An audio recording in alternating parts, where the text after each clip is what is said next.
ano passado recebeu um terreno que tem 3 vezes o tamanho do templo de Shaolin. Por quê? Porque ela é a maior representante do estilo. O estilo foi criado há 1000 anos atrás, né, pelos monges Shaolin, chegou ao general Liu Fei e chegou até nós através do avô dela, do pai dela, e através dela chegou aqui no Brasil, né? E eu agora estou passando todo esse conhecimento para meus alunos, né? Mais uma pergunta para o mestre Sifu. Por favor, fala um pouquinho mais da história do Kung Fu. É uma arte chinesa, é isso? Você sabe falar um pouquinho da história, quando começou, quando que chegou ao Brasil? O Kung Fu, na grande parte da história do Kung Fu, tem duas histórias. Uma que o Kung Fu teria vindo da China, né? Seria parte da China, criado pelos monges Shaolin. A primeira arte marcial que se tem registro na China chama-se Sui Chao, que é Kung Fu, né? E outra história conta que o Kung Fu teria ido, né, da Índia para a China, por um grande patriarca do budismo indiano, chamado Bodhidharma, né? Então, todos praticantes de Kung Fu têm a plena certeza que o Kung Fu teria sido ensinado por esse monge chamado Bodhidharma, né? Ficou muito antigo, há mais de 5.000 anos atrás, né? Tá certo. E já que nós estamos falando de artes marciais, tem um torneio, né, uma modalidade esportiva que é o MMA, que tem chamado muita atenção e é o esporte que mais cresce no Brasil. A gente vai assistir agora uma matéria da Paula Cristina com o jornalista Felipe Aui, que escreveu um livro chamado Filho Teu Não Foge à Luta, é sobre MMA. E depois da matéria a gente volta com o professor Francisco Nobre para falar sobre o MMA no Brasil e a opinião dele a respeito desse esporte e do desempenho dos lutadores. Vamos à matéria aí da Paula Cristina.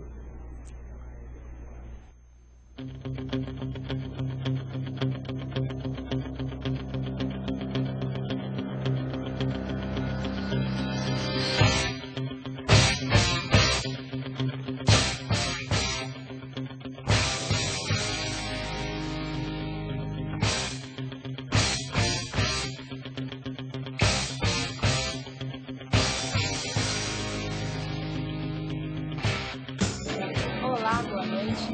Hoje nós vamos falar sobre um fenômeno mundial que movimenta cifras milionárias, principalmente com o UFC nos Estados Unidos.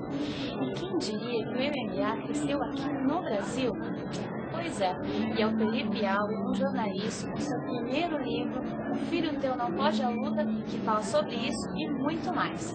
Nós estamos aqui na FENAC Paulista, no Corre Literário, e vamos conversar um pouquinho com o jornalista. Muita gente diz que o brasileiro não é que ele gosta de esporte, ele gosta de ganhar. Ele gosta do esporte que ganha, que o brasileiro ganha. O tênis viveu esse período por causa do Guga, sem dúvida nenhuma. A Fórmula 1 ainda tem fãs que assistem e tal, mas viveu o seu ápice na época do Senna, com Piquet, etc. O MMA tem uma grande vantagem. A gente tem brasileiro que ganha. Isso, assim, isso é uma coisa que, sem dúvida nenhuma, vai influenciar para que o esporte continue. Então, assim, eu não sou dos mais radicais que dizem que vai ameaçar o futebol. O Victor Belfort fala isso, vamos ser maiores que o futebol. Eu já acho um exagero.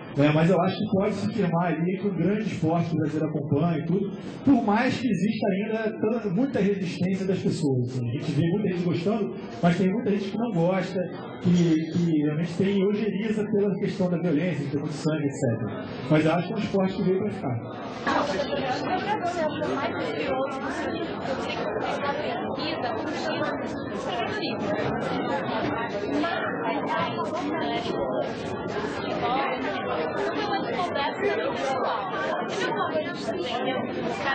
Então vamos eu acho que essas pequenas histórias de bastidores, olhando assim, por exemplo, essa imaginária foi fundamental para o esporte fosse formado uma geração de grandes lutadores, de grandes eventos, nasceu também as mulheres. uma briga por causa de uma mulher. Então, assim, esses pequenos personagens, que brigam com esse cara, esse lutador de Muay Thai, que brigou com o Gracie, teve um papel fundamental na história do esporte, que jamais nunca sabia sobre o nome dele, quem era esse cara, a história dele. Teve a oportunidade de contar essa história também, esse cara. Eu acho que a maneira como o esporte era visto nos anos 40, anos 50, no Brasil, o Hélio Gracie era um grande atleta, um grande ídolo do esporte brasileiro. Ele figura já da baixa rança,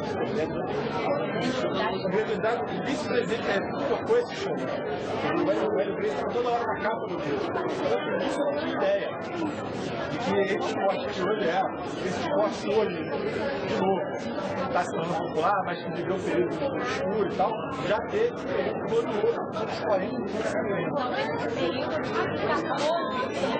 período, a gente tinha ideia de que a pessoa já assim, que gosta da luta, mas não tinha ideia de como é que esse esporte deu tanto período diferente. Fica tudo isso. Muito obrigada. Parabéns. Muito obrigado. Filho teu não pode a luta. Não é recomendado apenas para aqueles que são fãs do MMA e sempre acompanham as lutas, mas também para os curiosos sobre o esporte. Vale a pena ler Filho Teu Não Pode a Luta por Felipe Alves. Boa noite, até uma próxima boa leitura.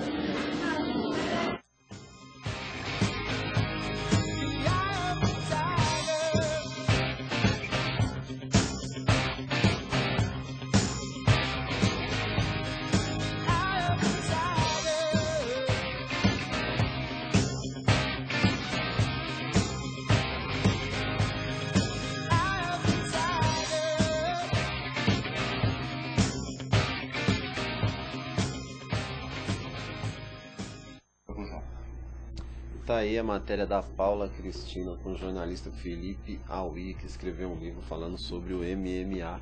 E o Marcelo Damasceno estava com ela nessa matéria, não é, Marcelo? Isso, João, essa matéria, especialmente eu acompanhei a Paula nessa matéria, estava próximo a ela, então fiz as imagens, captação de imagem da matéria dela. E no evento, o Felipe ele destacou bem essa questão do MMA no Brasil, a popularização dele. Porém, um ponto principal na palestra dele foi exatamente isso. Antes, os lutadores tinham apenas um estilo de luta, João. Hoje não. Hoje eles exibem várias modalidades. É como se fosse um vale tudo, só que com várias lutas.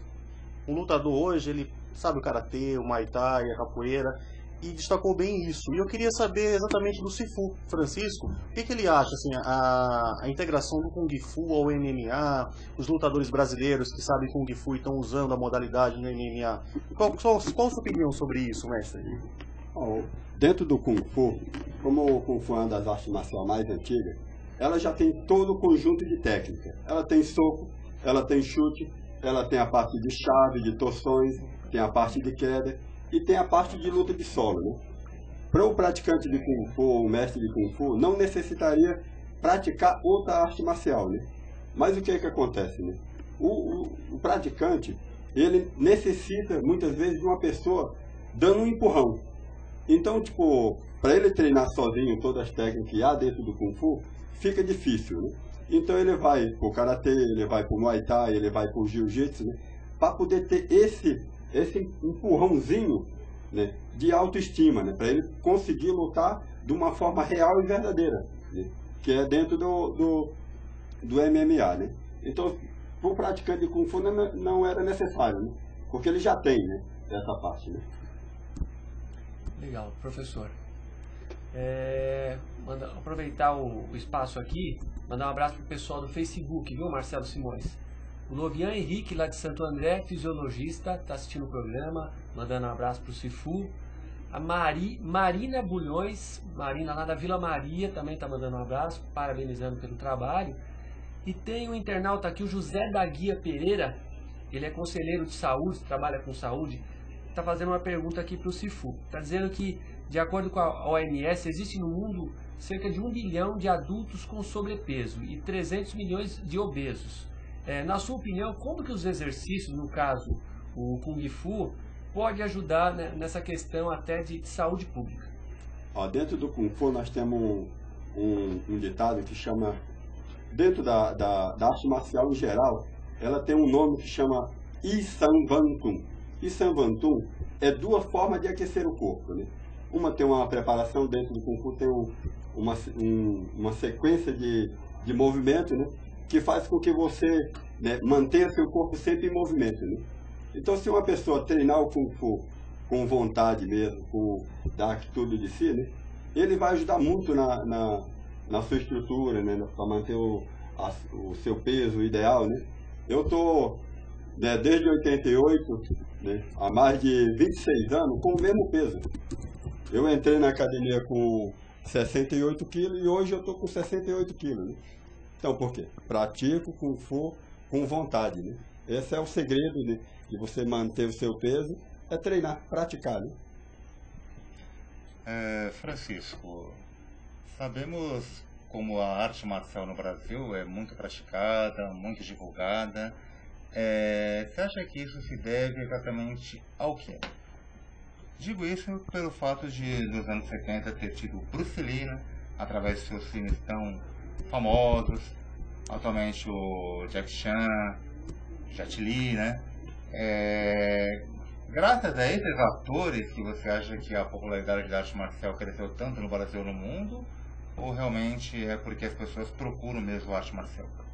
Vou falar uma coisa que a minha mestra falou, a Lelelau, né? Que o brasileiro, ele é o que mais se aproxima do povo chinês em forma de treinamento. Né? É o pessoal que treina com vontade. Ela fala que nos Estados Unidos, o aluno chega para treinar, 5 minutos antes de chegar ele está apontando o relógio, que vai começar a aula, e 5 minutos ele já está apontando o relógio que está terminando. E o brasileiro não, ele começa e não sabe a hora que termina. Né? Então a vontade dele de ser um ganhador, de ser um vencedor, é muito grande. Por isso que o destaque de todos os brasileiros nas competições de MMA fora do país, porque o brasileiro gosta de luta. Né? Então os filmes do Bruce Lee, né, que é um dos primeiros filmes, que deu a origem ao MMA. Porque se pegar o filme do Bruce Lee em Operação Dragão, ele está vestido igual aos praticantes e aos lutadores de MMA. Né?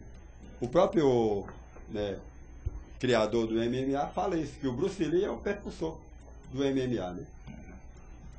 Tá certo. Francisco, a gente tem visto aí nos últimos anos os maiores vencedores dos torneios de MMA são lutadores que dão muita ênfase ao jiu-jitsu, ao muay thai. É um número até que limitado de artes marciais. Isso gerou uma opinião de parte do público de que algumas artes marciais hoje em dia estão na frente das outras no quesito, vamos dizer assim, na hora de fazer com que o praticante aprenda movimentos mais próximos da realidade. Algumas pessoas levantam a hipótese de que essas artes marciais muito antigas, como o Karatê ou o Kung Fu, estariam exigindo dos praticantes alguns tipos de movimentos que não poderiam, né, não funcionariam, né, num combate real. Eu queria saber a sua opinião a respeito disso, dessa afirmação de algumas pessoas, de parte do público, e queria saber se você não acha que a popularização da arte marcial como esporte está fazendo com que a maior parte das academias dê ênfase só àquilo que é válido dentro de competições e esqueça a parte filosófica e também a parte de técnicas. Existem muitas técnicas nas artes marciais que não podem ser utilizadas dentro de uma competição por questão de ética. Se a popularização da arte marcial como esporte está fazendo com que as academias esqueçam o grosso da filosofia, do estilo de vida das artes marciais. O Kung Fu, o nosso estilo Garra de Águia, ele existe há 1000 anos, né? Ele completou ano retrasado 1000 anos. Né? Então, por que ele completou 1000 anos e ainda hoje se pratica da mesma forma que foi praticado há 1000 anos atrás? Né? Porque é uma cultura. Tudo que é uma cultura você tem que manter. Então, o meu trabalho, eu fui à China, treinei com a grã-mestra na China, para manter o estilo da mesma forma como foi criado. Né? O que é que acontece? Né?